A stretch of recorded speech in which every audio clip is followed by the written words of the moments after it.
This is Monkey World in Dorset, the largest ape and monkey rescue centre on the planet. Today on Monkey Life, naughty Sheamus is out of control. He's horrible. He's a mindless moron. Chimp Susie takes her new baby outside for the first time. And there are problems with the travel arrangements for the park's biggest ever rescue mission. It's got to be coordinated down to the last minute, and if we don't get this right, the risk increases hour on hour that those animals are actually in those cages.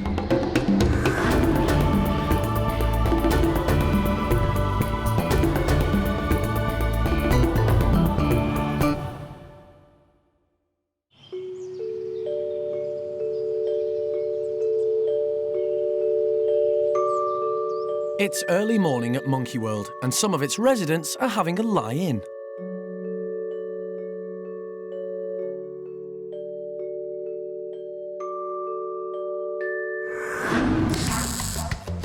Meanwhile, the park's staff are busy preparing for their biggest primate rescue mission.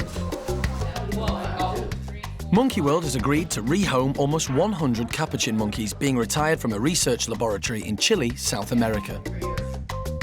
This is a huge task, so the plan is for the primates to be collected in stages. 36 capuchins will make up the first shipment to Monkey World.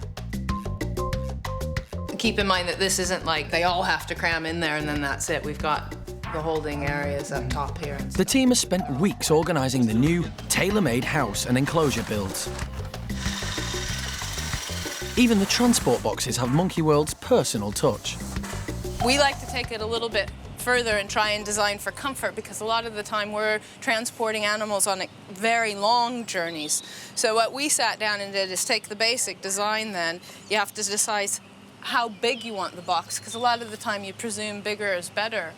But if they're wild animals that are used to tucking up together and sleeping and feeling security in more confined spaces, like the capuchins do often, you're better off making the boxes not overly big. I mean, you can see there's going to be enough room in here for an animal to move around and feel comfortable, stand up, stretch her limbs, reach out, but not enough that she can run around the box and bang into the walls and hurt herself.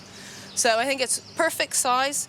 We've also put in plexiglass windows into them so that they can see out, because we found that when we've been transporting animals from Asia in the past, that if they can at least see where they're going, stress levels inside of the box just more than cut in half, and they arrive feeling much more relaxed and content. The realisation and enormity of the mission ahead now starts to hit home.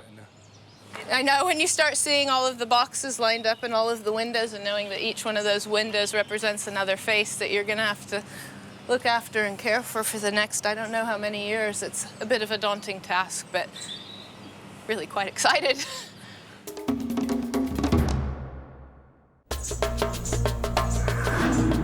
Over in Paddy's chimp group, it's a big day for Susie and her new 7-week-old baby.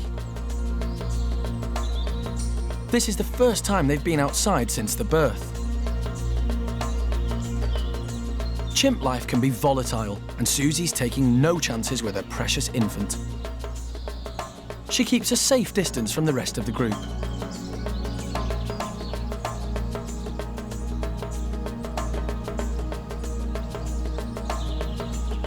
Just like with humans, it's the mother's role to provide the majority of parental care. Newborn chimpanzees are helpless, and for the first 2 months of their life, they're unable to support their own weight. This baby depends on mum for everything.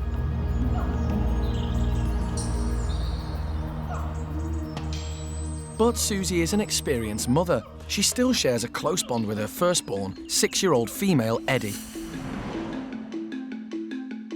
This time round, though, it's a boy for Susie, and he's been named Bart. But now Eddie's going to have to learn to share her mum, just as she would if they were living in the wild.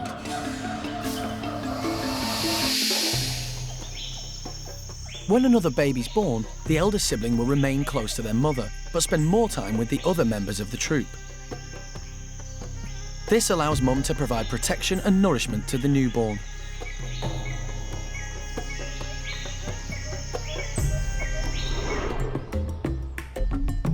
And this is exactly what's happening to Eddie. Susie focuses on Bart, and Eddie is clearly jealous.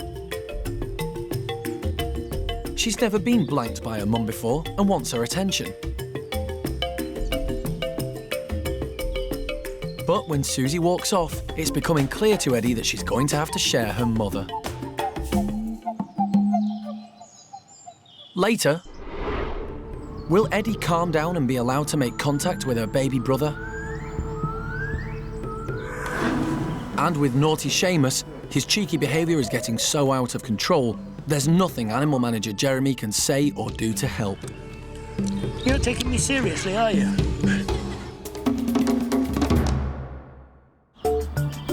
With over 160 animals to look after, the primate care staff are kept very busy. For Colin and animal manager Jeremy, their first job of the day is to check on orangutan Aris.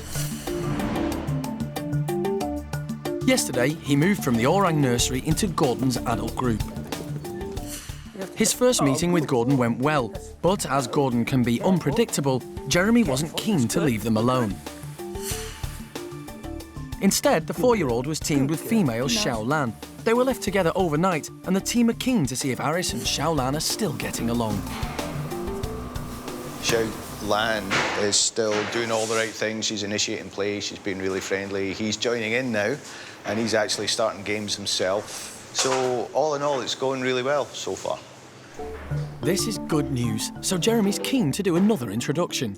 Aris is going to meet Xiao Kuai and her young son, Kai.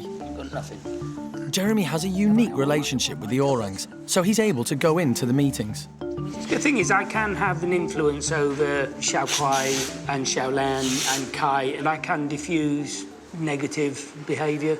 And she doesn't know that she's stronger than me because I can do the dominant male bit. Sort of. And it's a good thing that Xiao Kuai does think he's the dominant male. Being around 7 times stronger than Jeremy means she could hurt him very easily. You gonna let me dominate you? Ready? Yep. Go for it.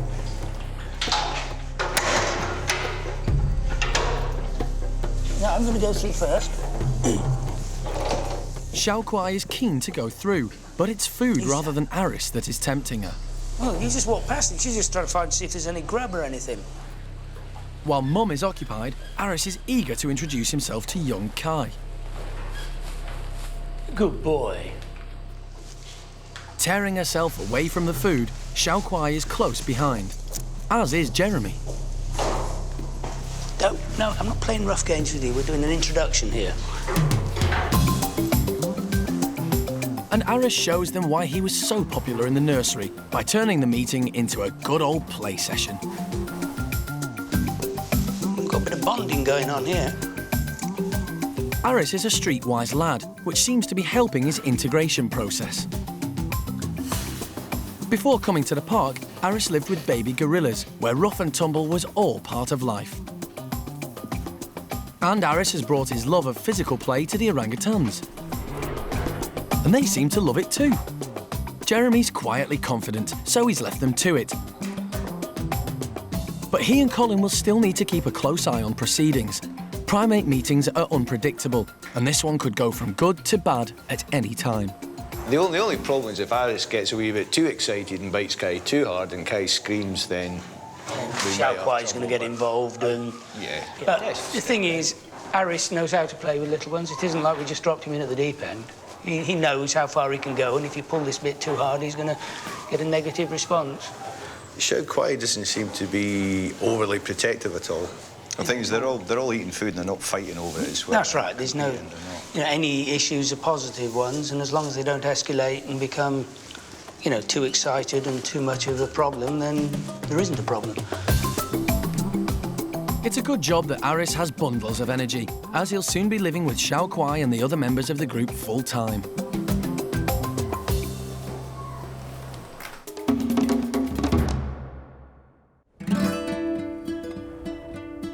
There's no doubt about it, chimpanzee babies are adorable.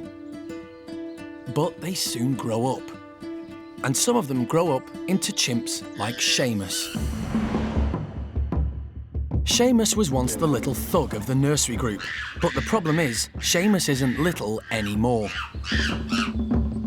He's 8 years old now, and with no adult males in the group to discipline him, he's becoming uncontrollable. Sheamus can be a bit of a bully when he gets overexcited. It is normal for male chimps to play roughly, and Sheamus thinks this is a great game, but his size and strength are intimidating to young Ash. Ash is clearly petrified, but this doesn't stop Sheamus. He doesn't intend to hurt the young female, but the bigger he gets, the more harmful his behaviour will become. This lovable hooligan is getting out of control, and his play fights are too full on for the babies. Sally has looked after Sheamus for 6 years. They have a close bond, and she's only recently started to discipline the tearaway. The more naughty Sheamus gets, the more Sally gets involved, and her patience is starting to wear thin.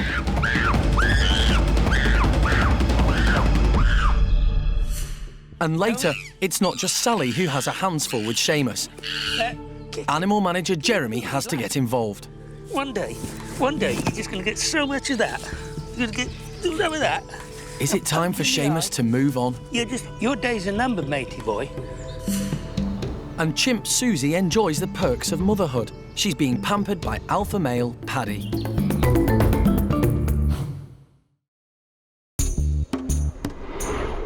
At Monkey World in the chimp nursery, Sheamus is still being naughty. So animal manager Jeremy has come to keep an eye on him. And he's brought some goodies. Right, who wants a pumpkin?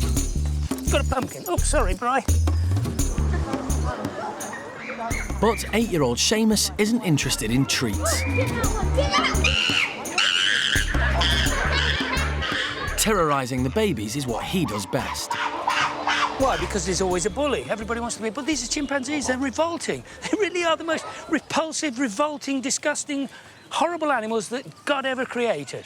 Your days are numbered, matey boy, because you're such a prat. Those two little children down there, see those two little children down there, they're frightened. They're frightened to come up here because you're such a bully. Do you get that? So you're going to have to go and live in the Bachelors. Yeah, go and live there with Charlie and Butch. And all the rest. Thank you very much.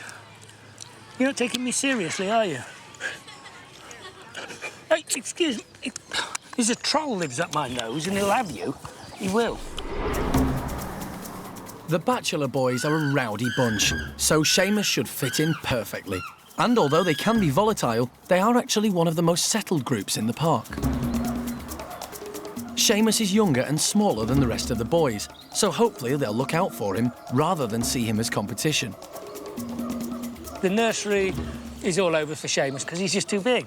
So hopefully next week we're going to put him in a box and take him miles and miles and miles away. Don't. No. See, what do I say here? No. Sheamus, don't. That just illustrates exactly what I'm saying. You know, Lulu's well hard. I wouldn't mess with Lulu, but there'd come a point when he's going to be bigger and he's going to turn around and say to Lulu, no, thank you. And that isn't far off. And obviously, when that happens, then he is totally undisciplined and it's all over. If you notice then, Sally doesn't want to know. She'll really doesn't want to know about disciplining. See, and I'm getting involved in this now, so I'm going to get out because these chaps want me to look after them. And I don't want to fight with him either. He's horrible. He's a mindless moron. That's why he's going to the Bachelors. Because there's 14 of them down there and he can be another one. God, I'll give you a good Jeremy hand-reared Sheamus from just a few weeks old, so they share a close bond. They also enjoy playtime, chimp style. No Zebedee stuff. I'm not doing Zebedee. Come here. He's too big. He's just too big and smelly. He's a moron. Oh, God, I will. One day, you're just going to get so much of that. He ought to be on the terraces at some football match and then he'd be well away, wouldn't he, Sal? You're just horrible. We don't like you. We don't want you. You're a reject. Smack his bum. You're a good space. He likes that. He's a moron. It's all over. Exit right. Come on, then. Come on, get up. Up you get. All right. You're not coming home with me.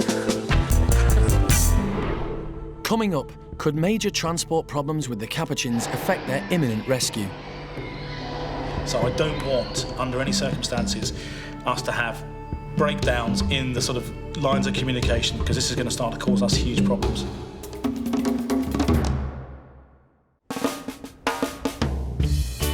Back at Paddy's chimp troop, young Eddie is determined to get her mum's attention.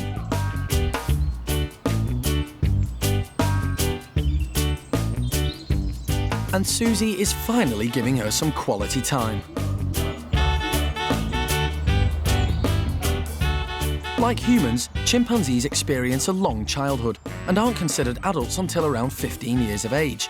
So the bond between Susie and Eddie is still strong.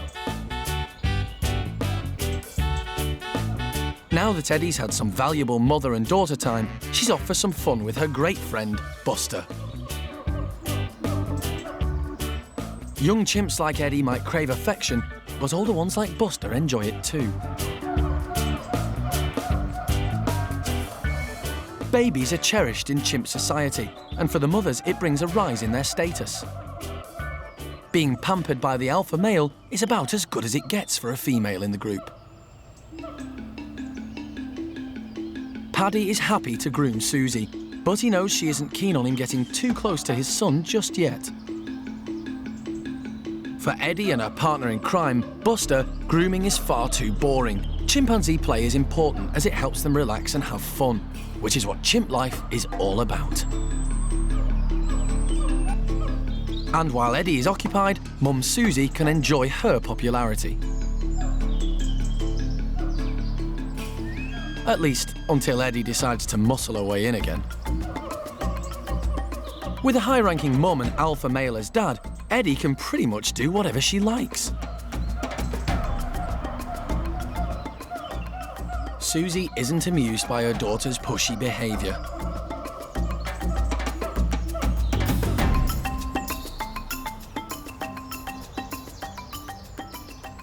But when this self-centred and lively young chimp turns her attention to her baby brother, everybody gets a surprise.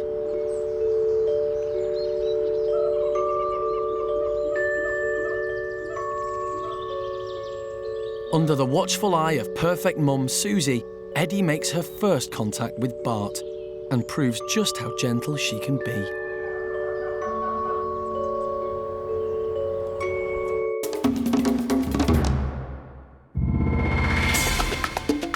In the last 21 years, Monkey World has rescued 185 primates. But the park is now preparing for its biggest ever rescue, increasing the population by nearly 50%.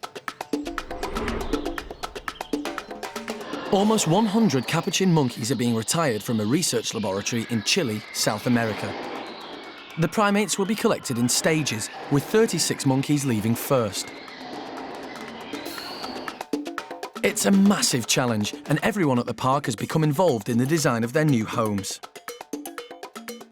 So all the primate care staff who work with the capuchins, we've all got together, got ideas, and decided to actually make a model, to scale model, so that, you know, everyone's got an input into what they think should go into the enclosure. Well, we've taken into consideration, obviously they like to be up in the air, so we've got nets, we've got ladders, we'll actually put ropes in to try and create some type of treetop where things move so that they can actually adjust, so they use the balance and their intelligence. You know, it can be daunting when you've been kept in conditions where you've not had outside access, so it's a complete new world for them. And this is what Monkey World's all about, is rehabilitating primates as near as possible natural environment as we can. So yeah, you know, it's now complete. All we need to do now is hand it over to Alison, make sure she's happy with it. George then gets it, and hey presto, hopefully the enclosure gets built. But in the office, there could be major transport problems for the capuchins. That's kind of the golden number, really. More than 48 hours is starting to get into dangerous territory for us. So I don't want, under any circumstances, us to have breakdowns in the sort of lines of communication, because this is going to start to cause us huge problems. It's a nightmare because, A, we're moving animals, which people regard as livestock. That comes with a whole series of diplomatic and bureaucratic hurdles and obstacles you have to overcome. In addition to that, there's the pure logistics. Moving animals, I mean, they're difficult things to move. They're very fragile, extremely precious. They've got to be moved from the laboratory. They've got to be got to the airport. We've got to cage them up, check them, get all the paperwork done. And then we've got to find some way of actually moving them from Chile back to the UK, and it turns out there are no straight routes. So actually, it's quite easy to say we're going to go and rescue 36 capuchins, but the reality is, this is actually a huge logistic exercise and very expensive. It's an extremely expensive move, this. It's our biggest ever rescue. It's got to be coordinated down to the last minute, and if we don't get this right, the risk increases hour on hour that those animals are actually in those cages. Whatever the problems, Jez and the team resolve to remain undeterred. These 36 capuchin monkeys are coming back to Monkey World. They are coming from this laboratory where they've been tested on for years and years. We are going to do this. This is what we do. This is what we're all about. We will find a way. It ain't easy, but yeah, we'll work it out.